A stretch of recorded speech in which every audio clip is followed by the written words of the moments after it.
역대하 29장입니다. 하나님이 거룩하심으로 그가 거하시는 성전과 그에게 드리는 예배도 성결해야 합니다. 히스기야는 왕이 되자 먼저 성전 종사들을 불러 성결케 하고 성전을 정화하도록 명했습니다. 이로써 하나님과의 관계가 회복되고 정결하게 된 성전에서 하나님께 예배할 준비가 완료됩니다. 1절로 11절입니다. 히스기야의 통치 기록은 역대하 29장에서 32장까지로 분열 왕국 왕들 중 가장 많은 비중을 차지합니다. 특히 성전과 예배에 대한 히스기야의 헌신을 높이 평가합니다. 성전과 예배는 역대기에서 강조점을 두고 있는 주제 중 하나죠. 이 주제는 다윗과 솔로몬 기록에서 가장 두드러지게 묘사되었습니다. 히스기야 통치에도 못지않게 서술됩니다. 성전과 예배입니다. 29장에서 31장까지는 히스기야의 성전 정화 재봉헌, 6월절 성전과 신앙 정비에 집중합니다. 32장에서는 전쟁에 대처하는 그의 믿음과 선한 업적을 중심으로 기록하되 그의 교만과 실추도 함께 적습니다. 히스기야는 25세 유다의 13번째 왕이 되어 29년을 다스렸습니다. 주전 715년에서 687년입니다. 또한 여호사밧에 이어 다윗의 길을 따른 왕으로 소개됩니다. 그는 여호와의 눈에 정직하게 행했습니다. 이와 같은 평가는 이스라엘 왕들의 길을 따른 그의 아버지 아하스와 정반대입니다. 히스기야는 왕이 되자 성전 정화를 시도하여 예배의 회복을 갈구했습니다. 첫 해, 첫 달에 아하스가 닫았던 성전 문들을 열었습니다. 문들을 수리했습니다. 우시야와 다르죠? 제사장들과 레위인들을 성전 앞 동쪽 광장에 모으고 그들에게 성전 정화의 필요성을 알렸습니다. 그들이 해야 할 일을 일러줍니다. 먼저 레위인들은 자신을 성결하게 합니다. 전을 성결하게 하라고 명합니다. 거룩한 성전에서 오염을 제거하는 자가 성결하지 못하면 성전을 더럽히기 때문이죠. 하나님은 레위인들에게 회막에 들어갈 때, 직분을 수행할 때 수족을 씻어 죽기를 면하라고 명하셨습니다. 출애굽기 30장 보세요. 성결의식에는 이처럼 제의적이고 상징적인 의미가 들어있습니다. 죄를 회개하며 하나님과의 관계를 회복하는 데 의미가 담겨 있습니다. 성전 정화 작업에는 성전을 성결하게 하는 일, 성전에서 더러운 것을 제거하는 일이 포함됩니다. 더러운 것은 우상 또는 우상에게 사용된 것 등 제의적으로 불결한 것을 뜻하죠. 둘째, 성전 정화가 필요한 이유를 설명합니다. 두 가지인데요. 사람이 하나님께 악을 행했다. 그 결과 하나님이 진노하셨기 때문이라 합니다. 히스기야는 우리 조상들이 범죄했음을 언급합니다. 아하스만 아니라 선원과 선조들이 하나님께 충실하지 못했음을 지적합니다. 이들은 하나님 보시기에 악을 행했으며 그 악은 근본적으로 하나님을 버린 데 있습니다. 하나님과 그의 성전을 향해 얼굴을 돌려야 호의와 보호를 받을 수 있으나 여호와의 거처로부터 그들의 얼굴과 등을 돌렸다고 합니다. 그들은 성전의 낭실 문을 닫아 성소 출입을 막았습니다. 그러므로 성소의 등잔 때 늘 켜져 있어야 하는 등불이 꺼져 있습니다. 또 분향단 위에 향기로운 향도 태울 수 없었습니다. 규례에 따르면 등불을 항상 켜두고 저녁부터 아침까지 제사장이 정리해야 했습니다. 레위기 24장 보세요. 등불을 정리하거나 켤 때 향을 태워야 했습니다. 출애굽기 30장 보세요. 그러나 성소문이 닫혀 제사장도 직임을 다할 수 없었습니다. 또한 놋제단 위에서 하나님께 번제를 드리지 않았습니다. 아하스가 놋제단을 옮겨 방치하고 다메섹에서 단을 본떠 만든 제단을 성전뜰에 두었습니다. 그 제단 위에서 우상에게 제사를 드렸습니다. 제사장 우리아는 아하스가 시킨 대로 제단을 만들고 그 위에 제사를 드렸습니다. 이처럼 성전은 우상의 신전이 되었고 제사장들도 부패하여 하나님을 저버렸습니다. 열왕기하 16장 보세요. 그러므로 여호와의 진노가 유다와 예루살렘에 임했습니다. 그들이 하나님을 버렸으므로 하나님도 그들을 버리셨습니다. 하나님은 아하스 당시 아람, 북이스라엘, 에돔, 블레셋, 아수르를 보내 유다를 낮추셨습니다. 유다와 예루살렘은 이방에게 두려움과 놀람과 비웃음거리가 되었습니다. 백성들은 칼에 죽고 아내와 자녀들이 사로잡혀 갔습니다. 히스기야가 언급하는 이 내용은 아하스 때 북이스라엘이 쳐들어와 유다 백성이 포로로 잡혀간 사건 내용과 유사하죠. 셋째, 히스기야는 이제 회개의 결단을 제안합니다. 그는 하나님과 언약을 세울 마음이 있음을 밝힙니다. 하나님께 얼굴을 향하여 회개하고 언약을 수행할 의지를 전달합니다. 하나님과의 관계 회복을 바랍니다. 히스기야는 언약을 통해 하나님의 맹렬한 진노가 떠나기를 갈망합니다. 제사장과 레위인들은 내 아들들로 부르며 그들에게 태만하지 말라고 독려합니다. 그리고 하나님이 그들을 하나님 앞에 세워 그를 섬기게 하려고 택하셨음을 상기시킵니다. 이들은 그동안 성전이 지혜구실을 못해 그들의 직임을 다하지 못했습니다. 이제 하나님과 언약을 통해 관계를 회복하여 그를 수종 들고 분양하는 일 등 하나님이 그들에게 맡기신 직무를 재개해야 할 때입니다. 히스기야는 그들이 하나님께 받은 소명과 직무를 성심으로 감당하기를 격려합니다. 또 그렇게 될 날을 고대합니다. 12절로 19절입니다. 성전 정화의 당위성을 들은 레위인들은 왕의 말에 순종합니다. 본격적으로 성전 정화에 나섭니다.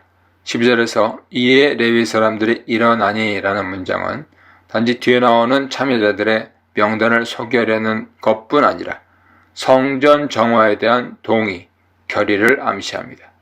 12절로 14절에 소개된 참여자들은 14명의 지도자들로 크게 두 부류로 나뉩니다. 한 부류는 레위인을 대표하는 레위의 세 아들 고핫이죠. 무라리 게르손 가문이며 여기에 엘리사반 가문이 추가되었습니다. 엘리사반은 그핫의 손자로서 그핫 가족과 종족의 족장이었습니다.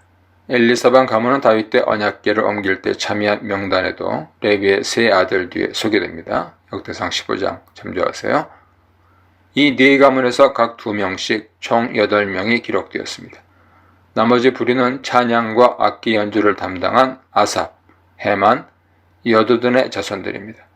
마찬가지로 각 2명씩 총 6명이 열거되었습니다. 이 14명의 지도자들은 성전 정화 작업을 위해 자기들의 형제를 모았고 먼저 자신들을 성결하게 했습니다. 그리고 성전을 깨끗하게 했습니다. 이는 히스기야가 하나님 말씀대로 명한 모든 지시에 순종함을 나타냅니다. 성전 정결 작업을 할 때 레위인들은 성전 외부인 뜰을 깨끗하게 했습니다. 깨끗하게 했다는 말은 제의적 부정을 씻어내고 정결하게 했다는 뜻입니다. 제사장들은 성전 본체 내부인 지성소와 성소를 깨끗하게 했습니다. 16절에서 성전 안이란 지성소를 뜻하며 규례에 따라 레위인들의 출입이 제한되었으므로 제사장들이 들어갔습니다. 제사장들은 또한 성소에 있는 모든 더러운 것을 뜰로 끌어냈습니다. 더러운 것은 우상이나 관련 기물 등 제의적으로 부정한 것을 가리킵니다. 레위 사람들은 성전 정화를 통해 끌어낸 더러운 것을 기드론 시내로 가져가 제거했습니다. 기드론 시내는 예루살렘 성벽 동쪽에 위치하며 성읍에 물을 공급하는 기혼샘이 있습니다. 아사왕 때도 태우가 숭배했던 우상을 찢고 빻아서 기드론 시내에 불태웠죠. 성전 정결 작업은 제1월 1일에 시작하여 16일간 진행되었습니다. 첫 8일은 성전뜰에서 낭실까지 성결하게 했습니다. 다음 8일은 성전 본체와 내부를 성결하게 했습니다. 1일에 시작해서 16일에 마쳤다는 것은 1월 14일에 시작하는 6월절 절기를 염두에 둔 것입니다. 그 전에 성전을 성결하게 하려 했음을 짐작할 수 있습니다. 모든 작업을 마치고 레위인들과 제사장들은 히스기야 왕에게 가서 성전 정화에 대한 경과를 보고하고 작업이 완료되었음을 알립니다. 그들은 성전 외부와 내부 모든 것을 깨끗하게 했습니다. 아하스가 치워두었던 번제단도 정결하게 했습니다.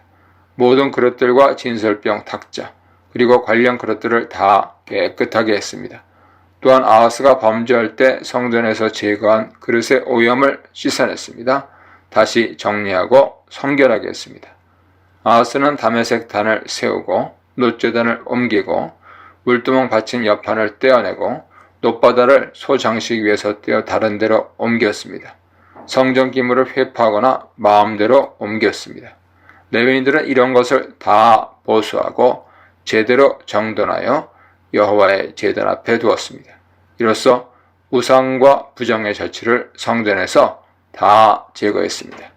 이제 성결하게 된 하나님의 성전에서 예배의 회복을 기대할 수 있습니다. 이 문단에서는 현실 인식과 인정, 회개와 언약 갱신, 사람 성결, 성전 정화에 대해 묵상해 보시기 바랍니다. 역대하 29장 20절부터입니다. 성전 정화를 통해 성전의 거룩함이 회복되고 성전 예배가 회복됩니다. 히스기야는 회중과 더불어 하나님께 성전 봉헌 제사를 드렸습니다.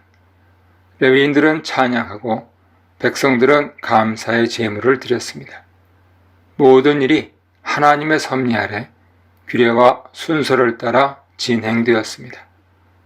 말씀에 순종하여 예배하는 자들에게 하나님의 예비하심과 기쁨이 함께 했습니다. 성전 정화가 완료됨에 따라 히스기야는 성전을 재봉헌함으로써 성전 예배를 재개합니다. 솔로몬의 성전 봉헌식은 성전 완공을 경축하면서 여호와의 언약궤를 지성소에 안치하고 하나님께 감사의 제사와 봉헌 기도를 드린 행사였습니다. 히스기야 봉헌식은 죄를 회개하고 하나님의 속죄를 구함으로써 하나님과의 관계를 회복하는 데 목적이 있습니다. 20절로 24절입니다. 정결하게 된 성전에서 첫 제사로 번제와 속죄제를 드렸습니다. 히스기야는 일찍 일어나 예루살렘 귀인들과 함께 성전으로 올라갔습니다. 그가 일찍 일어났다는 말에서 제사에 대한 준비, 기대하는 태도를 알 수 있죠. 귀인들은 국가 지도자들, 방백들을 가리킵니다. 왕과 지도자들은 나라와 성소와 유다를 위한 속죄 제물을 준비합니다. 송아지, 순양, 어린 양, 순염소 7마리씩을 가까웠습니다. 7이 의미하는 것은 완전함이죠. 희생물의 수에도 적용되었습니다. 제물과 제사의 완전함을 부각합니다. 숫송아지와 순양과 어린 양은 번제를 위한 제물입니다. 순염소는 속죄제를 위한 제물입니다. 번제는 제물을 전부 다 태워서 바치는 제사죠. 대표적으로 속죄를 상징합니다. 그 외에는 헌신, 순종과 감사를 표현하기도 하죠. 창세기 22장, 출애굽기 18장 보세요. 히스기야는 제물을 여호와의 제단에 드리라고 명합니다. 아하스가 다메섹의 단을 본떠 만든 제단이 이제 제거되었습니다. 이 우상의 제단 북편에 옮겨져 방치되었던 놋제단이 다시 성결하게 되어 제자리를 찾았습니다. 제사장들은 숫소와 순양과 어린 양을 각각 죽였습니다. 짐승의 피를 각각 받아 제단에 뿌렸습니다. 번제 다음으로 제사장들은 속죄제 순염소를 왕과 회중 앞으로 가까이 가져왔습니다. 번제가 예배자와 하나님 사이의 관계 회복과 예배제 재헌신을 상징하죠.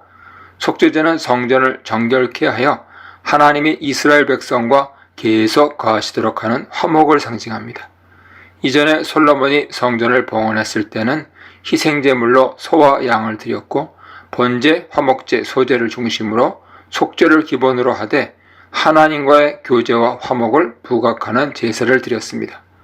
그러나 히스기야 성전 재봉헌에는 속죄, 특히 나라와 성소와 유다를 위한 속죄의 의미가 많이 부여되었습니다. 제사장들은 속죄 제물인 순염소에게 안수했습니다.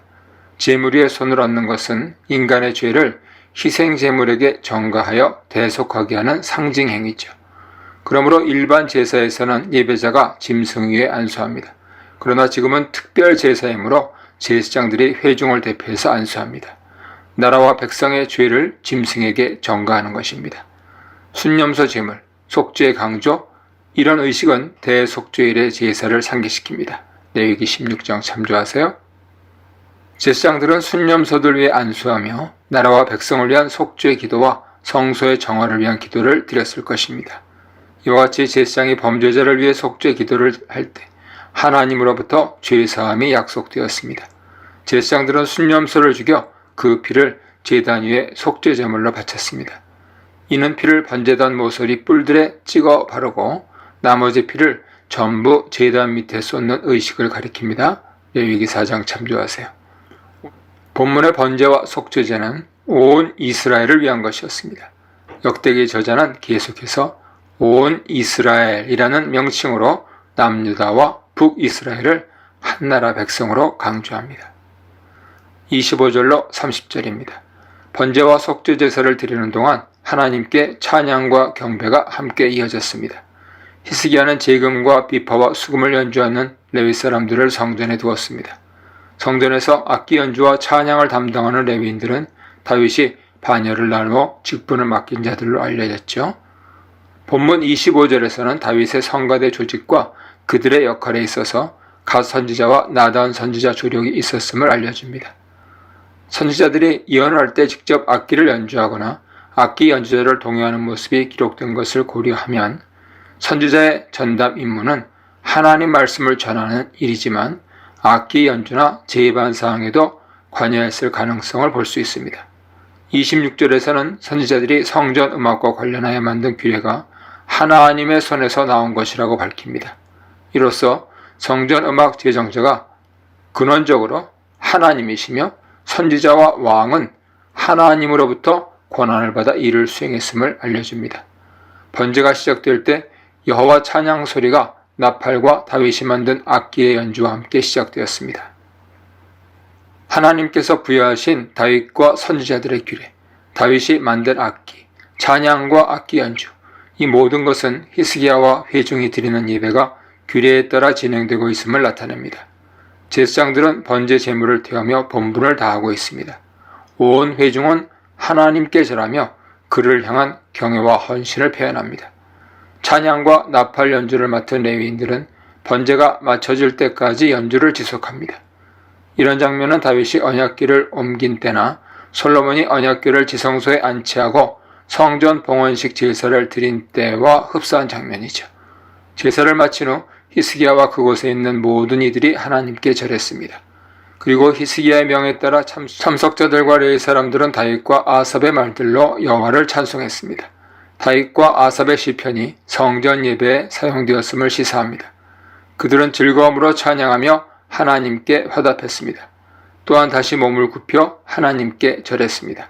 하나님께 경배하다, 절하다 라는 표현은 28, 29, 30절에 연달아 나옵니다. 왕과 회중의 하나님을 향한 경외를 보여주죠. 그리고 이 성전이 하나님의 임재가 깃든 곳으로 예배를 받으시는 대상이 하나님이심을 부각합니다. 31절로 36절입니다. 하나님께 번제와 속죄제를 드린 후 회중은 하나님께 예물을 드립니다. 히스기야는 회중이 스스로 몸을 깨끗하게 하여 여호와께 드렸다고 말합니다. 직역하면 너희가 여호와께 너희의 손을 채웠다인데 제사장과 같은 직분을 받거나 성결하게 하거나 봉사에 임한다는 뜻이죠. 여기서는 제사에 참여함으로써 하나님 앞에 성결하게 되었음을 뜻한다고 볼 수 있습니다. 성결하게 되었으므로 회중은 이제 하나님 성전으로 제물을 가져올 수 있습니다. 그들은 감사제물, 화목제물과 함께 기꺼이 드리는 마음으로 번제물도 가져왔습니다. 화목제, 감사제, 자원제, 서원제가 포함되므로 이들이 가져온 제물은 대부분 화목제와 관련이 있습니다. 화목제는 기쁨, 구원, 평화의 의미죠. 교제와 화목을 상징합니다. 하나님과의 친교뿐만 아니고 희생 제물의 일부를 예배자가 나누어 먹을 수 있습니다. 예배 후에 회중과의 친교도 있음을 짐작할 수 있습니다. 회중이 드린 번제물은 숫소 70마리, 순양 100마리, 어린 양 200마리였습니다. 그들은 또한 소 600마리와 양 3000마리를 구별하여 드렸습니다. 그런데 제물의 수에 비해 제사장이 부족하여 제물의 가죽을 다 벗길 수 없었습니다. 원래 개인이 번제를 드리는 경우에는 예배자가 짐승 가죽을 벗기죠. 그러나 특별 예배의 경우에는 제사장이 그 일을 담당했습니다. 제사장 수가 부족해서 다른 제사장들이 성결하게 할 때까지 레위인들이 그 일에 힘을 보탰습니다. 이때 레위인들은 성결하게 하는 데 있어 제사장들보다 마음이 더 정직했다는 평가를 받습니다. 34절에 성심이 있었다 하죠. 아하스 때 우리아처럼 제사장들 중에는 부패한 자가 더 많았다는 의미일 수도 있습니다. 이처럼 성전의 일들, 특히 예배가 온전히 회복됩니다. 이 일의 공로자는 하나님이셨습니다. 이 일이 갑자기 진행되었으나 그가 백성을 위해 준비하셨으므로 백성은 왕과 함께 기쁨을 누립니다. 회복되었고 준비하셨습니다. 군. 이 문단에서는 번제와 속죄제의 회복, 백성들의 자발적인 참여, 레위인과 제사장의 협력에 대해 묵상해 보시기 바랍니다. 역대하 30장입니다. 하나님이 제정하신 유월절의 의미를 깨닫고 규례대로 지키는 것이 중요합니다. 히스기야와 방백들과 예루살렘 회중은 의논 끝에 유월절을 지키기로 결정했습니다. 이에 온 이스라엘과 유다가 유월절에 참여하라는 초청을 받았습니다. 히스기야는 이들에게 하나님께 돌아오기를 권면합니다. 하나님께 돌아오는 자는 그의 은혜와 자비를 경험할 수 있습니다. 1절로 5절입니다. 유월절 행사가 결정되고 온 나라에 이 소식이 전파됩니다. 원래 유월절은 제1월 14일에 시작하지만 히스기야는 방백들과 예루살렘 회중과 의논하여 한 달 후인 제2월 14일에 지키기로 결정합니다. 유월절을 결정하는 모습에서 특별한 점과 함축된 의미가 있습니다. 첫째, 왕, 지도자들, 백성이 함께 의논함으로써 화합을 이루었습니다. 둘째, 왕, 회중의 합의를 통한 올바른 결정과 선포가 부각됩니다. 4절에 이 일이 왕과 온 회중의 눈에 정직했다, 옳았다는 표현은 사사 시대와 같이 각자 옳은 대로가 아니라 여럿의 의견이 조율되고 통합되었음을 나타냅니다. 또 르호보암이나 요아스처럼 히스기야는 신하들의 잘못된 의견에 빠지지 않았으며 지도자와 백성도 왕에게 바르게 조언했음을 알 수 있습니다. 온 나라에 명을 내려 공포한 주체가 그들로 소개되고 편지도 왕과 방백들이 보낸 것으로 나오는데 이는 후속 조치를 단행할 때도 한마음이었음을 암시합니다. 셋째, 왕과 회중은 하나님이 정한 절기를 성결하게 지키는 데 집중합니다.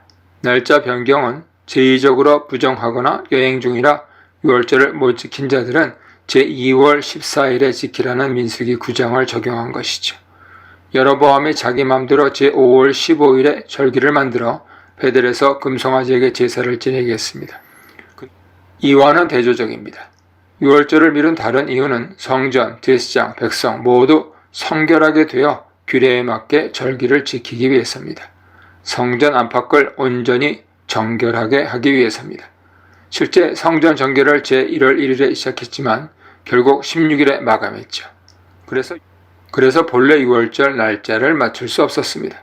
또 유월절을 거행하기에 제의적으로 요건이 갖추어진 제사장이 충분치 않았습니다. 그들을 준비시켜 성결의식을 수행하도록 하기 위함이죠. 성전 봉헌식 때도 제사장들 수가 부족했습니다. 제사장들의 주요 직무가 제사이므로 수를 확보하는 것이 중요했습니다. 백성 또한 제의적으로 청결하게 하고 날짜에 맞춰 예루살렘으로 오도록 돕기 위해서입니다. 솔로몬 때 온 백성이 낙성식과 장막절 절기에 맞춰 예루살렘에 올 수 있었던 것도 이런 점에서 사전에 고려됐습니다. 유월절을 지키려는 의도가 정직하고 올바랐습니다. 이 결정은 여호와의 눈에 정직한 결정이 되었습니다.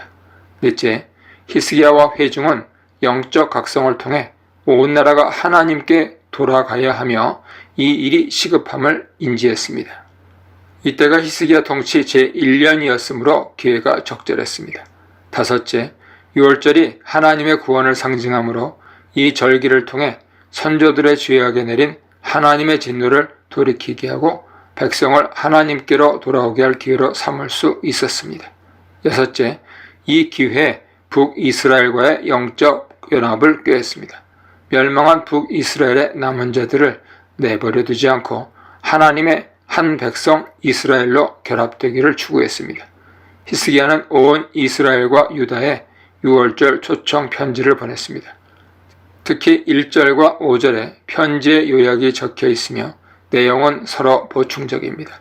초청 대상은 온 이스라엘과 유다입니다. 하나님은 이스라엘의 하나님 여호와시며 이는 이스라엘과 유다가 하나님과 언약을 맺은 연합된 백성임을 암시합니다. 지리적으로도 브엘세바에서 단, 남에서 북까지 빠짐없이 초청했습니다. 이스라엘 전체의 연합을 강조하면서 한편으로는 북이스라엘을 초청한 점을 부각합니다. 북이스라엘을 대표하는 에브라임과 므낫세에게 편지를 보냈다는 언급과 10, 11절에 명시된 북쪽의 여러 지파 이름이 이를 증명하죠. 둘째, 유월절을 지키는 장소로 예루살렘 여호와의 성전을 명시합니다. 이는 하나님이 지정한 곳에서 예배하라는 명령, 신명기 16장이죠. 그 명령을 실행한 것입니다. 셋째, 유월절은 여호와께서 제정하신 절기임을 밝힙니다. 유월절의 기원은 출애굽 사건으로 거슬러 올라갑니다. 출애굽기 12장 보세요. 하나님이 이집트의 장자를 치실 때 이스라엘 자손의 집을 넘어가심으로써 이스라엘을 구원하셨다는 의미에서 유월절이라 불렸습니다. 어린 양과 염소의 피로 대속을 받았으므로 죄에서의 구원이라는 영적 상징성도 포함합니다. 유월절의 달이 이스라엘의 새 첫 달이 되었으므로 이때부터 이스라엘의 공식적인 역사가 시작되었습니다. 이번 히스기야 통치 제1년에 유월절을 지키는 것은 이런 점에서도 뜻깊습니다. 더구나 하나님의 영원한 규례는 역사상 잘 지켜지지 않았죠. 출애굽 후 시내산에서 또 가나안 땅에 들어간 직후에 유월절을 지켰다고 기록되었습니다. 민수기 9장, 여호수아 5장 보세요. 그 후에는 솔로몬이 절기마다 제사를 드렸음이 언급된 정도입니다. 오랫동안 지키지 못한 절기를 북이스라엘과 통합하여 지킬 수 있는 것은 하나님의 은혜로만 가능했습니다. 열왕기는 유월절 시행에 대해 크게 집중하지 않은 것 같습니다. 후에 요시야의 유월절 경우에도 언급은 했으나 간략한 평가만 남겼다는 점도 이를 뒷받침합니다. 6절로 12절입니다. 왕과 방백들의 편지는 보발꾼들에 의해 온 이스라엘과 유다에 전해졌습니다. 왕의 명령으로 전달되었으나 이 편지가 왕과 방백들의 편지임을 언급함으로써 왕과 방백들과 예루살렘 회중이 의논하고 합의한 내용을 확실하게 밝힙니다. 1절에서 왕이 그 편지를 썼다고 설명하는 것은 대표성을 부각하기 위함이죠. 이 편지의 내용은 여호와께 돌아오라는 권고로 요약됩니다. 편지 전체는 돌아오다, 슈브라는 단어의 언어 유희로 가득하며 돌아오라는 권유했으나 하나님께 돌아올 때 결과에 대해 말할 때도 돌아오다를 써서 연결시켰습니다. 편지 수신자는 1절, 5절과 같이 연합된 이스라엘을 지칭하는 이스라엘 자손들로 나왔습니다. 그들이 돌아와야 할 대상은 아브라함과 이삭의 하나님이십니다. 이스라엘 전체의 조상들을 언급함으로써 그들이 하나님의 하나된 언약 백성임을 계속 상기시킵니다. 1절부터 나타나는 북이스라엘에 대한 관심이 편지에도 드러납니다.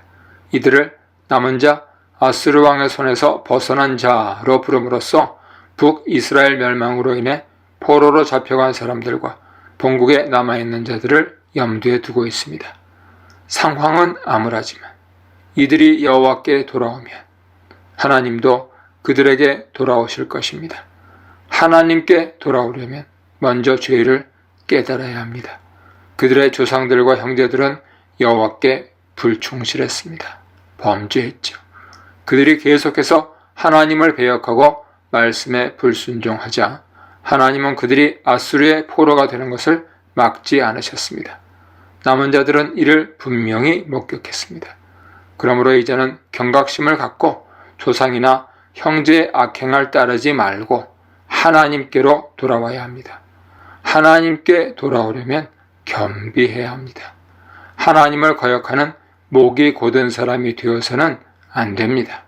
스스로 겸비하고 하나님께 손을 주고 돌아오고 하나님 성전에 와 섬겨야 합니다. 그러면 진노가 그들에게서 돌아설 것입니다. 이스라엘의 남은 자들이 하나님께 돌아오면 하나님께서는 포로로 잡혀간 형제와 자녀를 돌아오게 하실 것입니다. 하나님은 은혜롭고 자비하심으로 이를 행하실 수 있습니다. 또 남은 자들이 하나님께 돌아오면 그의 얼굴, 그의 호의를 그들에게서 돌이키지 않으실 것입니다. 이 초청의 말씀이 보발꾼을 통해 전해졌을 때 백성들은 상반된 반응을 보였습니다. 먼저 북이스라엘 각 성읍 여러 사람은 그들을 조롱하고 비웃었습니다. 그러나 아셀, 므낫세, 스불론 지파 중 몇 사람들은 스스로 겸비하여 초청에 따라 예루살렘으로 왔습니다. 이들이 스스로 겸비했다는 점은 하나님께 돌아왔음을 암시하죠. 유다인은 하나님의 손, 하나님의 도움이 임하여 왕과 방백들이 전한 명령을 준행하도록 한 마음을 주셨습니다. 역대기 저자는 이 명령이 하나님의 말씀에 따른 것임을 밝힙니다. 이는 왕과 백성의 유월절을 지키려는 계획이 하나님의 기뻐하시는 뜻임을 시사합니다. 이 문단에서는 율법 작구보다 중요한 왕과 백성들의 논의, 백성의 돌아옴과 하나님의 돌아오심, 조롱과 비웃음, 겸비함과 돌아옴에 대해 묵상해 보시기 바랍니다. 역대하 30장 13절부터입니다. 예배는 하나님과 백성 사이의 소통과 화합의 창구입니다. 유월절 절기에 백성들은 하나님께 예배와 찬양을 드렸습니다. 하나님은 이에 백성들에게 기쁨과 축복으로 화답하셨습니다. 온 회중이 7일 동안 절기를 지켰고 또다시 7일을 연장하여 하나님과 교제의 기쁨을 누렸습니다. 13절로 22절입니다. 많은 백성이 왕과 방백들의 초청을 받고 무교절을 지키러 예루살렘에 왔습니다. 북이스라엘 사람들도 참여했으므로 매우 큰 모임이 되었습니다. 무교절은 보통 6월절과 같은 절기로 여겨지지만 원래 6월절은 제1월 14일 첫날만 해당됩니다. 민수기 28장 16절 보세요. 이는 출애굽 당시 장자 재앙으로부터 죽음을 면한 날에서 유래하여 출애굽을 통한 하나님의 구원을 기억하는 절기입니다. 무교절은 제1월 15일부터 21일입니다.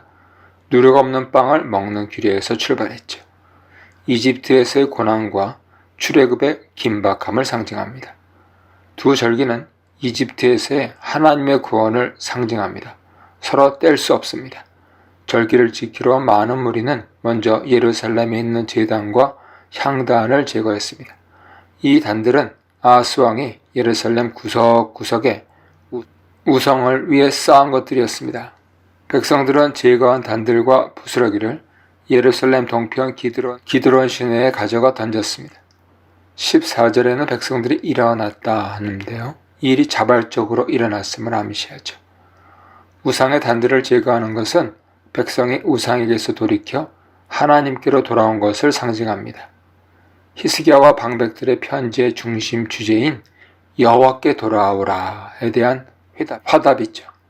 명절을 지키기에 앞서 하나님과의 관계를 회복하는 것입니다. 하나님을 향한 헌신을 다짐하는 행동입니다. 백성들은 6월절 직후에는 나라 전역에 있는 우상을 제거하게 됩니다. 한편 백성의 우상 숭배 제거는 제사장들과 레위인들이 성전에 있던 우상과 더러운 것을 끌어내어 기드론 시내에서 제거하고 성전의 외부와 내부를 청결케 한 활동과 연결됩니다. 성전 종사자들은 성전을 성결하게 하여 6월절에 하나님께 예배드릴 준비를 했습니다. 백성들은 하나님이 계신 예루살렘 성읍을 성결하게 하여 절기에 임할 준비를 한 셈이죠. 왕 한 사람의 영적 각성으로 왕과 백성, 성전과 성읍이 성결해졌습니다. 여기에는 직접 언급되지 않으나 하나님의 손이 함께 하셨음을 부인할 수 없습니다. 드디어 6월절 행사가 시작되었습니다. 예루살렘 단들을 헐고 온 백성들은 규례에 따라 번제물로 쓰일 양을 죽였습니다. 그런데 이때 성결과 관련하여 두 가지 문제가 생겼습니다. 먼저 제사장들과 레위 사람들 중에 성결하게 하지 못한 자들이 있어 부끄러워했습니다. 성전 종사자들의 성결의 미비함을 계속 언급하는 것은 성전 회복과 제사 회복에 있어 성결이 가장 기본임을 강조하기 위함입니다. 성전 정화 후 제사 때에도 성결하게 한 제사장들의 수가 부족해 번제 짐승들의 가죽 벗기는 일을 완수할 수 없었습니다. 유월절을 미룬 이유 중 하나도 제의적으로 성결한 제사장이 부족했기 때문입니다. 아하스 당시의 성전의 모든 기능이 사라져 제사장들과 레위인들은 의무를 다할 수 없었을 것입니다. 성전 봉사자들의 수도 줄었을 것입니다. 아하스의 우상 정책에 타협한 제사장들이 있었습니다. 히스기야가 게으르지 말라고 권고한 듯이 성결하게 하는데 제사장들이 레위 사람들보다 마음이 정직하지 못한 것도 있습니다. 제사장들 중에 이처럼 타락하여 열성이 부족하고 의무를 제대로 파악하지 못한 이들도 있었습니다. 이제 제사장들과 레위인들이 성결하게 한 후에 모세 율법에 따라 백성들이 잡은 번제물을 가지고 성전에 들어갔습니다. 제사장들은 레위 사람들에게서 짐승의 피를 받아 뿌렸습니다. 이는 번제물의 피를 단 사면에 뿌려 속죄하는 규례를 잘 따랐음을 보여줍니다. 둘째, 문제는 북이스라엘에서 온 이들 가운데 자신을 성결하게 하지 못한 자들이 많았다는 점입니다. 이들이 유월절 양을 먹어 규례를 어긴 것이죠. 그러나 이때 레위 사람과 왕이 이 일에 분별력 있게 대처할 수 있었습니다. 레위 사람들은 정결하게 하지 못한 북이스라엘 사람들 대신 유월절 양을 각각 잡아 하나님 앞에서 성결하게 했습니다. 출애굽 때는 회중의 지도자인 장로들이 양을 잡았습니다. 이번에는 레위인들이 그 일을 대신했습니다. 히스기야는 그들을 위해 기도했습니다. 하나님의 선하심에 호소하여 그들을 사하시기를 간구했습니다. 이때 사하다, 가파르는 덮다, 속죄하다, 속하다, 화목하다의 뜻입니다. 비슷한 예로 백성들이 처할 여러 상황에 대해 기도했던 솔로몬이나 포로 귀환 후 제사장들과 레위인들이 이방인과 결혼한 문제에 대해 하나님 용서를 구한 에스라를 상기시킵니다. 이 모든 기도는 7장 14절에서 구하는 자의 기도를 듣고 사하실 것이란 하나님 약속을 의지하고 구하는 기도죠. 하나님은 그 약속대로 히스기야의 기도를 들으셨고 백성을 고치셨습니다. 고치다는 치료하다의 뜻이죠. 여기서는 우선적으로 죄의 용서를 지칭하여 규례를 어긴 자들의 죄를 용서하셨음을 나타냅니다. 그들에게 육신적 질병이 임했다고 단정하기는 어렵습니다. 유사하게 7장 14절에서도 하나님이 땅을 고치실 것을 약속하셨는데 거기서도 땅의 치유는 땅의 물리적 환경뿐 아니라 영적, 사회적, 정치적 환경에 대한 치유와 회복을 의미합니다. 유월절 제사와 죄의 용서를 받은 후 이스라엘 자손들은 큰 즐거움으로 7일 동안 무교절을 지킬 수 있었습니다. 이때에도 레위인들의 활동이 두드러졌습니다. 그들은 날마다 악기를 연주하며 하나님을 찬양하는 직임을 다했습니다. 또한 하나님을 섬기는 일에 좋은 지식이나 능력을 발휘했습니다. 왕은 이들의 마음을 다독거려 주었습니다. 온 무리는 화목제를 드리고 제물을 나눠 먹으며 여호와께 감사하며 명절을 보냈습니다. 23절로 27절입니다. 히스기야와 백성은 유월절을 7일 더 연장해서 지켰습니다. 온 회중의 의논을 거쳐 합의된 결정이었습니다. 유월절 날짜에 대해 서로 의논하고 제2월에 지키기로 결정한 것과 마찬가지입니다. 연장된 절기에서 부각된 것은 온 회중의 큰 기쁨입니다. 모두 즐겁게 연장된 명절을 지켰습니다. 왕과 방백들은 지도자로서의 넉넉함을 보여주었습니다. 왕은 회중에게 수송아지 1,000마리와 양 7,000마리를, 방백들은 수송아지 1,000마리와 양 10,000마리를 제공했습니다. 지도자들의 후원 기부는 희생제물과 제물을 통한 음식 제공에 사용된 것으로 보입니다. 25절에는 제사장들이 성결하게 한 자들이 많았음을 언급합니다. 이 언급은 그동안 제사장과 성결 문제와 관련해서 미흡했던 점이 해소되었음을 드러내죠. 그들은 절기 동안 지속적으로 성전 봉사에 참여함으로써 직임을 수행할 수 있었습니다. 이때 참석한 백성은 유다에서 온 회중, 이스라엘에서 온 회중, 제사장 레위인, 이스라엘과 유다의 나그네들이었습니다. 나그네들은 아수르에서 북쪽 이스라엘 땅으로 옮겨온 자들이거나 가나안 땅에 살던 이방인을 가리킬 것입니다. 예루살렘에 이런 기쁨이 솔로몬 이후로 처음이었습니다. 이 유월절 명절은 여러 면에서 솔로몬의 낙성식 때와 유사했습니다. 첫째, 부엘세바에서 단까지, 하맛 어귀에서부터 애굽 강까지 큰 회중이 모였습니다. 둘째, 많은 제물과 제사를 드렸습니다. 셋째, 제사장들의 성결에 힘썼습니다. 넷째, 명절을 7일 더 연장하여 지켰습니다. 다섯째, 레위인들의 찬양과 악기 연주가 함께했습니다. 여섯째, 율법과 다윗의 규례를 지켰습니다. 일곱째, 찬양과 기쁨이 넘쳤고 하나님의 임재가 함께했습니다.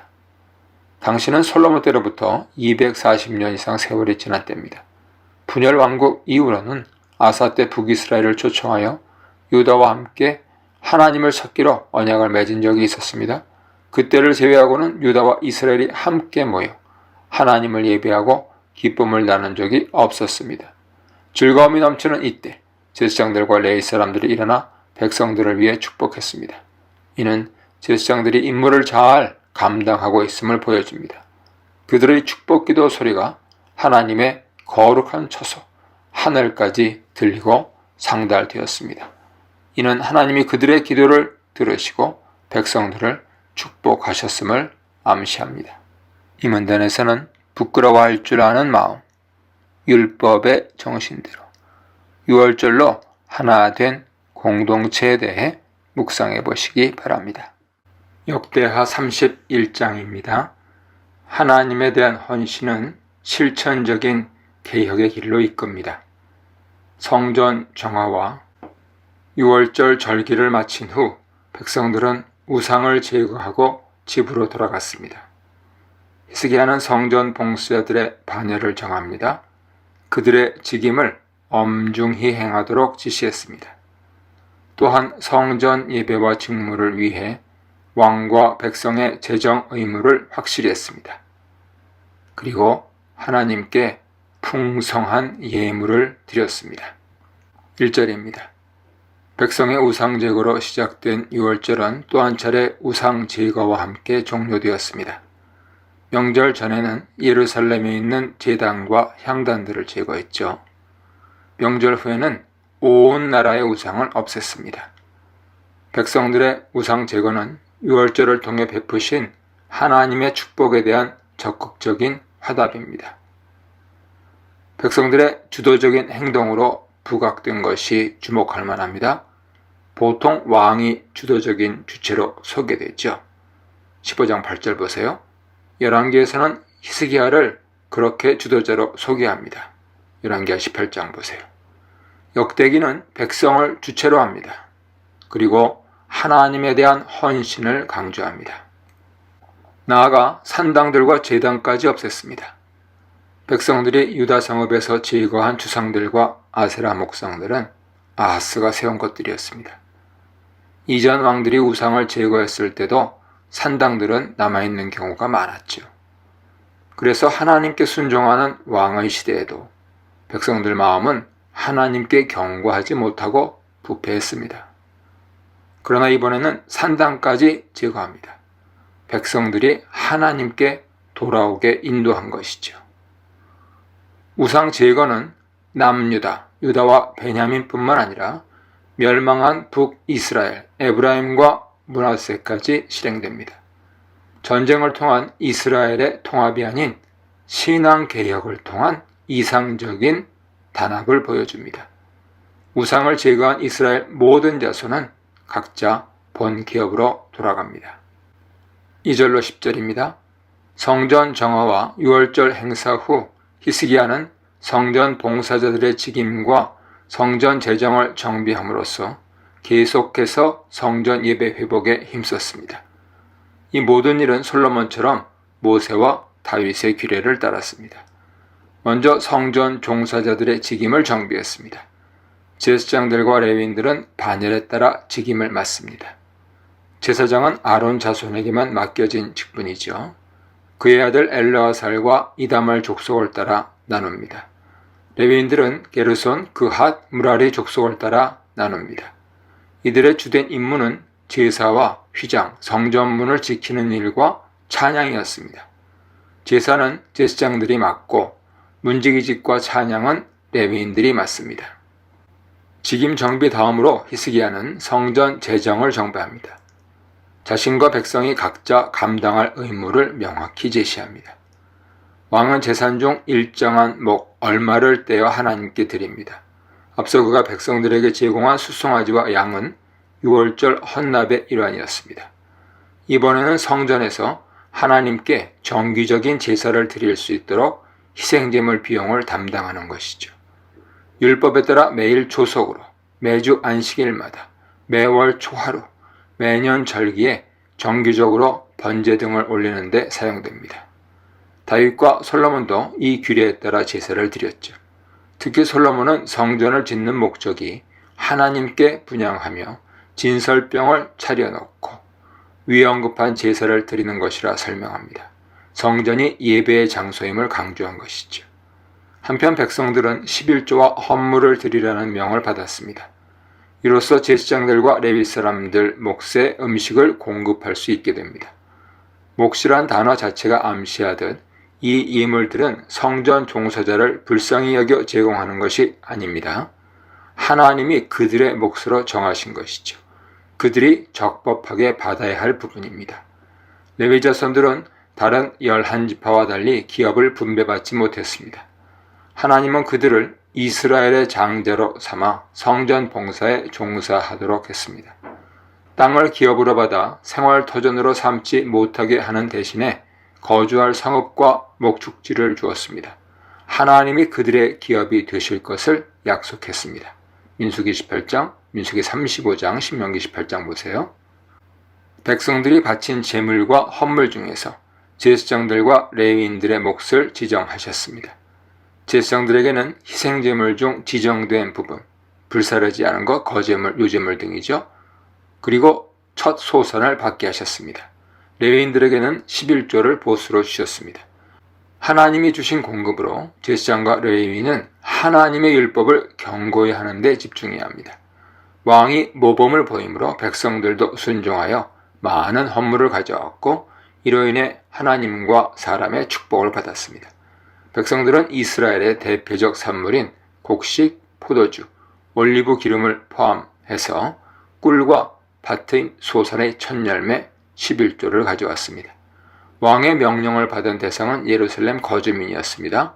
유다에 정착한 북이스라엘 백성도 이 일에 동참했습니다.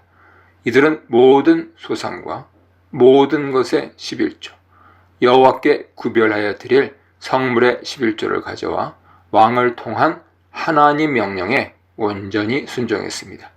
또 풍성히, 많이 가져옴으로써 그들이 기쁨으로 후히 드렸음을 나타냅니다. 백성의 헌물은 여러 더미를 이루었습니다. 헌납은 셋째 달에 시작하여 일곱째 달까지 지속되었습니다. 셋째 달은 밭에 첫 소산물을 거두는 맥추절이 있죠. 일곱째 달 또한 곡식을 추수하는 장막절이 있습니다. 백성은 수확의 시기에 헌물을 드릴 기회를 놓치지 않았습니다. 쌓은 더미들을 보고 히스기야와 방백들은 여호와를 송축하고 여호와의 백성 이스라엘을 축복했습니다. 대제사장 아사랴는 백성이 예물을 드리기 시작하면서부터 성전 봉사자들이 만족히 먹고 남은 것이 많음을 왕에게 보고했습니다. 만족히 먹고 남게 된 것은 여호와께서 그의 백성을 축복하셨기 때문임을 덧붙입니다. 이 말은 하나님이 풍성한 소산과 너그러운 마음을 주셨다는 것입니다. 그에 따라 백성도 풍성히 후히 드릴 수 있었음을 뜻하죠. 하나님의 축복과 은혜는 남은 것이 많이 쌓인 데서 명백히 드러납니다. 11절로 19절입니다. 백성들이 드린 헌물은 왕과 대제사장이 명한 절차에 따라 레위 사람들에 의해 체계적으로 관리되고 분배되었습니다. 히스기야는 먼저 성전의 방을 준비하라고 명령합니다. 그들은 순종하여 성심으로 예물과 11조와 구별된 물건을 갖다 두었습니다. 그 후 왕과 대제사장의 명에 따라 헌물 관리 책임자 고나냐, 부책임자 시므이, 그 아래 10명의 관리자들을 임명했습니다. 또한 예물 분배 책임자로 동문지기 고레, 그 수하에 6명을 뽑았습니다. 동문지기 레위 사람 임나의 아들 고레는 자원제, 즐거이 하나님께 드리는 예물과 지성물의 분배를, 나머지는 제사장과 레위인들에게 분배하는 일을 맡았습니다. 예물을 받는 자들은 각 성읍에 살되 족보에 기록되지 않은 제사장들, 그리고 예루살렘과 성읍에 살며 족보에 기록된 레위인과 제사장들이었습니다. 이들은 성심으로 그들 자신을 성결하게 하고 반열에 따라 직무를 맡은 자들입니다. 족보에 기록된 제사장과 레위인들로는 성전 정규직, 예루살렘 거주자들, 예루살렘 외 성읍 거주자들로 나뉘었습니다. 제사장은 3세 이상, 레위인은 20세 이상 예물을 받았습니다. 그들의 가족, 어린아이, 아내, 자녀 모두 받았습니다. 11절로 19절에 언급된 모든 이름, 직임, 족보는 대제사장 아사랴를 포함하여 모든 레위인과 제사장들이 반열대로 직임 맡은 적법한 자들임을 드러냅니다.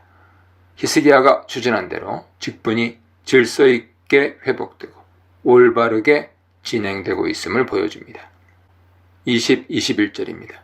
31장의 마지막 두 절은 29장부터 31장 결론입니다.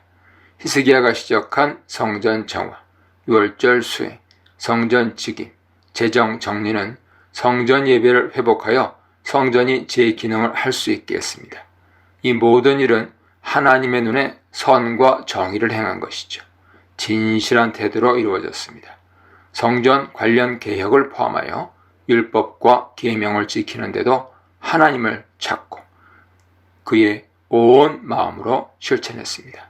하나님의 형통함의 축복이 그와 함께 했습니다.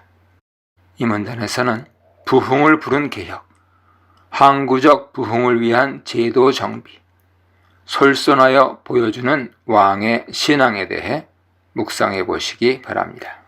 역대하 32장입니다.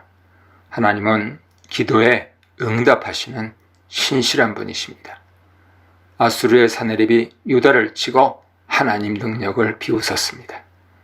이에 히스기야는 하나님께 구원을 간구했습니다. 하나님은 그의 기도를 들으시고 그의 능력으로 히스기야와 유다 백성을 사내립 손에서 구원하셨습니다. 1절로 8절입니다. 역대하 32장 배경은 아수르 사내립의 유다 침공입니다. 히스기야의 하나님 신뢰 그리고 하나님의 구원을 기술합니다. 이 일은 히스기야 제14년 주전 701년 모든 충성된 일 29장부터 31장에 기록된 일이죠. 일 후에 발생했습니다. 이처럼 하나님에 대한 헌신이 지탱되는 때도 시련은 찾아옵니다. 그러나 믿음으로 시련을 이겨내면 충성된 일의 연장이 됩니다. 1절에서 사내립이 유다의 요새 성읍들을 점령할 계획이라고 설명합니다. 다른 데서는 그가 이미 성읍들을 손에 넣었다고 합니다. 열왕기하 18장, 이사야 36장 보세요.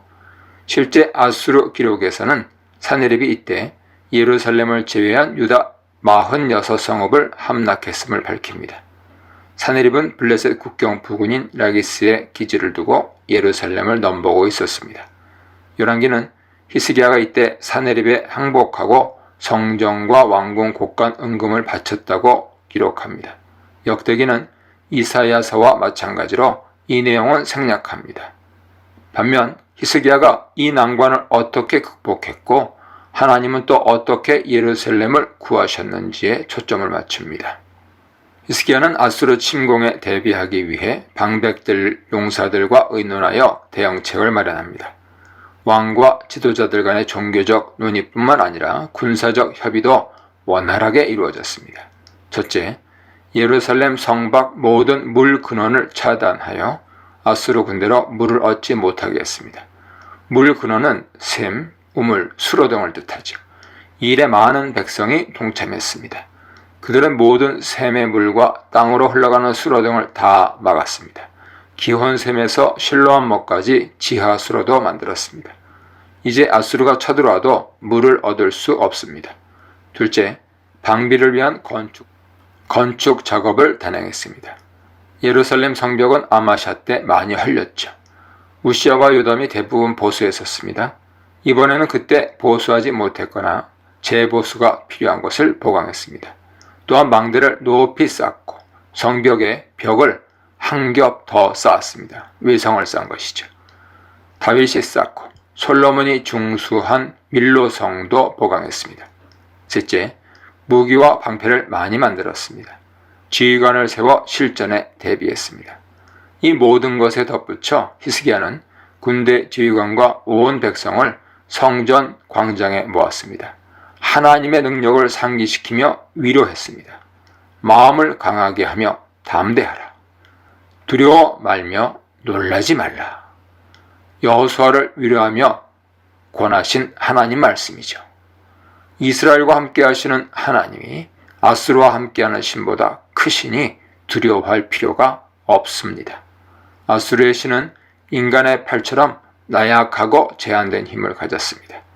이스라엘과 함께 하시는 여호와 하나님은 언약의 하나님이시자 구원자십니다. 전능한 왕이십니다. 자기 백성 이스라엘을 도우십니다. 심지어 당신이 직접 싸워주실 것입니다. 백성은 히스기야의 말에 안심합니다. 백성의 이런 반응은 왕에 대한 깊은 신뢰와 단합을 나타냅니다. 여기에 신뢰의 마음을 불어넣은 하나님의 손길이 있었습니다. 9절부터 19절입니다. 마침내 사네립 군대가 예루살렘을 포위했고 그의 신하가 히스기야와 하나님을 모욕하는 연설을 들어놓습니다. 사네립은 유다를 완전히 항복시키기 위해 군대를 거느리고 라기스를 쳤습니다. 그러고는 그의 신하들 다르단, 랍사리스, 랍사게와 대군을 예루살렘으로 보냅니다. 자기 말을 예루살렘 주민들에게 전하도록 시킵니다. 랍사게 연설과 사네립 편지는 열왕기에 3차례 수록되었습니다. 역대기에는 연설과 편지 하나씩 핵심만 간략히 기록합니다. 아수르인의 연설과 편지는 아비야의 연설처럼 심리적 교란 전술이죠. 히스기야와 하나님에 대한 신뢰를 떨어뜨리려고 하는 것입니다. 백성들로 아수르에 항복하게 만들려는 계책이죠. 이를 효과적으로 수행하기 위해 신하들은 통용된 아람어가 아닌 유다 방언 히브리어로 말했습니다. 먼저 그들은 예루살렘이 당면한 현실, 히스기야의 잘못을 지적합니다. 예루살렘 성이 포위되었는데 뭘 의뢰할 거냐? 포위된 상황은 백성에게 두려움과 절망감, 하나님과 왕의 능력에 대한 의구심을 불러일으킵니다. 히스기야가 여호와께서 우리를 아수르 왕의 손에서 건져내시리라 단언했지만 그것은 백성을 꾀는 말로 들릴 수 있었습니다. 그가 오직 한 제단에서만 예배해야 한다며 다른 산당과 제단들을 제거해서 다른 신들의 화를 불렀다고 주장합니다. 이제 곧 백성들은 굶주린 목마름으로 죽게 될 것이라 겁박합니다. 둘째, 사네립은 하나님에게 능력이 없음을 강조합니다. 13, 14, 15, 17절 연설과 편지에는 7차례에 걸쳐 너희 신이 열방의 신들이 능히 너희를 그들의 백성을 내 손에서 건지겠느냐며 조롱합니다. 사네립은 그동안 자기와 선조들이 북이스라엘을 비롯해 여러 나라를 진멸함으로써 천하무적임을 증명했다고 말합니다. 그는 자신과 선조들을 하나님 및 열방의 신들과 견줌으로써 자신들이 훨씬 강한 세력임을 부각합니다. 그러므로 전능한 하나님을 증거하는 히스기야 말에 속지 말고 믿지 말라고 거듭 주장합니다. 이처럼 사네립의 신하들, 종들도 하나님과 하나님의 종 히스기야를 비방했습니다. 인간의 종들이 전능한 하나님과 그의 종을 비웃었습니다. 이들에게 하나님의 심판이 임할 것입니다.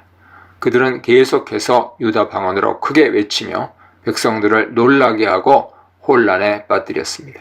역대기 저자는 그들의 하나님에 대한 모욕이 지나쳐 사람의 손으로 지은 세상 사람의 신들을 비방하듯 했다고 전합니다. 경칠 일이죠. 이 하나님이 예루살렘의 하나님, 즉 예루살렘을 거처로 삼고 주민을 백성으로 삼은 우주의 전능한 통치자이신데 말입니다. 20절로 23절입니다. 아수르 비방에 히스기야와 이사야가 하나님께 기도했습니다. 하나님은 이에 놀라운 구원으로 응답하셨습니다. 하나님은 이사야를 통해 사네립이 풍문을 듣고 본국으로 돌아가게 될 것, 거기서 암살당할 것을 예고하십니다. 히스기야의 용기를 북돋으셨습니다. 또한 사네립의 서신을 받았을 때도 히스기야가 하나님께 기도하자 하나님은 다윗을 위해 예루살렘을 보호하고 구원하실 것을 약속하셨습니다. 그날 밤 하나님은 한 천사를 보내 산헤립 진영에 있는 큰 용사들, 대장들, 지휘관들을 다 멸하셨습니다. 아침에 보니 죽은 자가 18만 5천 명이었습니다. 산헤립은 이 일을 수치스럽게, 낯이 뜨겁게 여겨 고국으로 돌아갔습니다. 교만하여 하나님을 비방하고 그의 백성을 멸하려 한 자의 취업입니다. 산헤립은 니스록 신전에서 경배할 때 자신의 아들들에게 죽임당했습니다. 역사적으로 이 일은 즉각 일어난 것이 아닙니다. 주전 681년, 약 20년 후에 일어났습니다. 성경 기자는 산헤립의 패배와 죽음을 같이 결합하여 이 두 사건이 산헤립에 대한 하나님의 심판이자 히스기야의 기도에 대한 응답임을 부각합니다. 하나님은 산헤립의 손에서 백성을 구원하심으로써 히스기야의 말이 옳고 산헤립의 말이 거짓 유혹이었음을 증명하셨습니다. 한편 하나님은 아수르에게서만 아니라 다른 모두의 손에서 그의 백성을 구하셨습니다. 하나님은 히스기야와 백성을 사면으로 보호하셨습니다. 이는 하나님이 위기에 처한 백성을 구원하실 뿐 아니라 평소에도 그들을 사랑과 관심으로 인도하시는 분임을 강조합니다. 하나님이 그의 전능함으로 아수르를 물리치신 후 많은 자들이 예루살렘에 와서 하나님께 감사의 예물을 드립니다. 히스기야에게도 귀한 선물을 바칩니다. 하나님이 하신 놀라운 일들과 히스기야의 일이 널리 퍼졌음을 짐작할 수 있죠. 이후로 히스기야는 모든 나라에서 높임을 받았습니다. 아수르로부터의 건지심과 보호, 히스기야의 명성은 하나님에 대한 히스기야의 신뢰와 충성을 증명하며 하나님의 전능하심을 확증해 줍니다. 이 문단에서는 온 백성과 협력하여 맞서는 시련, 하나님의 도우심과 인간의 책임, 거짓 신들의 앞잡이들의 횡설수설에 대해 묵상해 보시기 바랍니다. 역대하 32장 24절 이하입니다. 하나님은 마음이 교만한 자에게 진노하십니다. 반면에 교만함을 뉘우치는 자에게는 긍휼을 베푸십니다. 하나님께 충실하여 여러 기적을 체험했던 히스기야입니다. 그러나 그도 교만해져 완악하게 행했습니다. 그러나 그가 스스로 겸비하자 하나님은 그의 진노를 미루셨습니다. 24절로 26절입니다. 여러 사건 속에서 기도와 응답의 주제가 계속 부각됩니다. 앞에서는 히스기야가 나라와 백성을 위해 기도하여 응답을 받았습니다. 30장에서 히스기야는 자신을 정결하게 하지 않고 유월절 양을 먹은 자들을 위해 하나님께 기도했습니다. 이에 하나님이 그들을 고쳐주셨죠. 바로 앞 단락에서는 산헤립의 침공과 신하들의 비방에 이사야와 함께 기도하자 하나님이 구원하심으로 응답하셨습니다.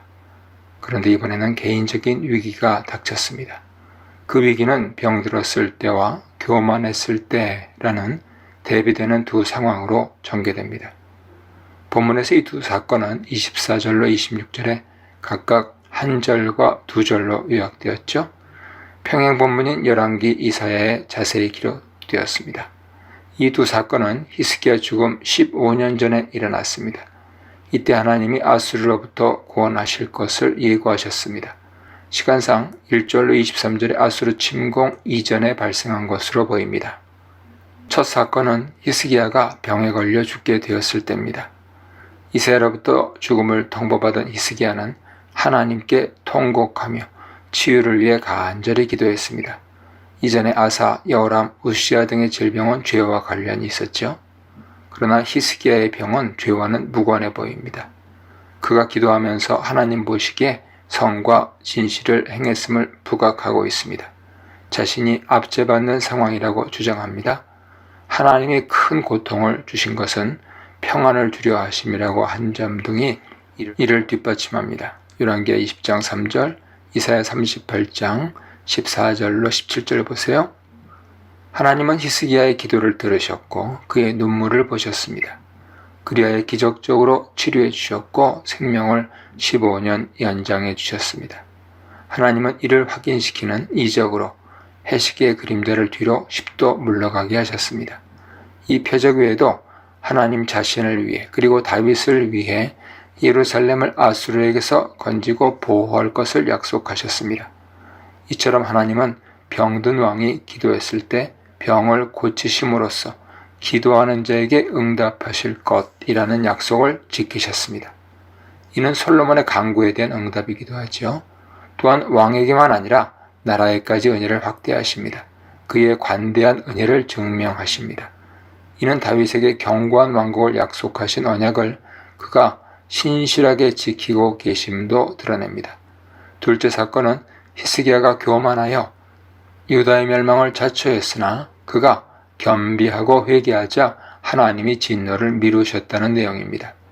이 사건은 바벨론 왕 무로박 발라단이 히스기야가 병들었다는 소식을 듣고 편지와 예물을 보낸 것으로 시작합니다. 바벨론 왕은 히스기야의 이적에 대해 물었으며 이는 하나님이 히스기야의 마음이 어떤지 알아보려는 시험이었습니다. 이때 히스기야는 하나님 베푸신 이적을 증거하는 대신 사절단에게 나라에 있는 보물창고, 궁기고 등을 보여주며 자신의 부를 자랑했습니다.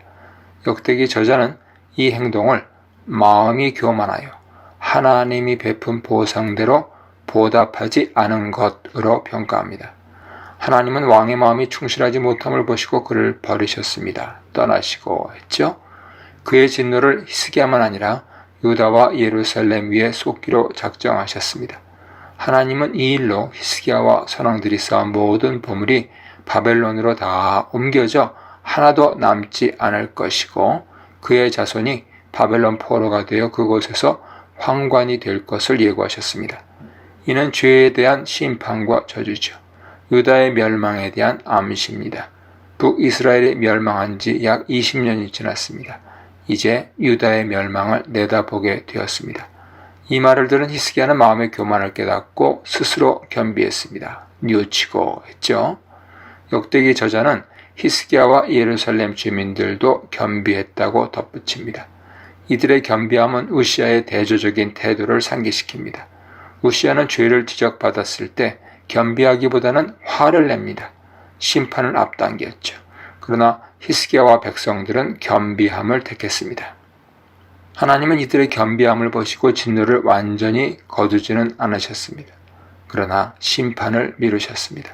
그의 인내와 긍휼하심을 유다와 다윗에게 보이신 것이죠. 하나님이 히스기야에게 예고한 유다의 멸망은 100년이 넘어서야 일어났습니다. 두 상황에서 히스기야가 드린 기도는 병이 들었든지 죄를 지었든지 하나님께 돌아와 회개할 때 하나님이 듣고 고치실 것임을 역대기의 청중과 현대 독자에게 교훈합니다. 27절로 31절입니다. 하나님 축복으로 히스기야는 다윗, 솔로몬, 여호사밧에 이어 부와 영광을 누린 왕으로 소개됩니다. 잠언에서 부와 영광과 생명을 겸손함과 여호와 경외에 대한 보상으로 설명하죠. 잠언 22장 4절 보세요. 하나님 베푸신 축복은 히스기야의 헌신적 삶의 보상이었습니다.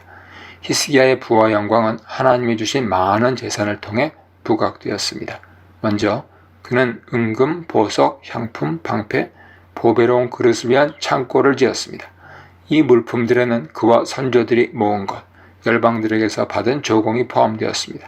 둘째, 곡식, 새포도주, 기름을 위해 창고를 만들었습니다. 이 세 가지는 이스라엘의 대표적 산물이죠. 하나님이 이스라엘 땅에 내리는 축복을 상징합니다.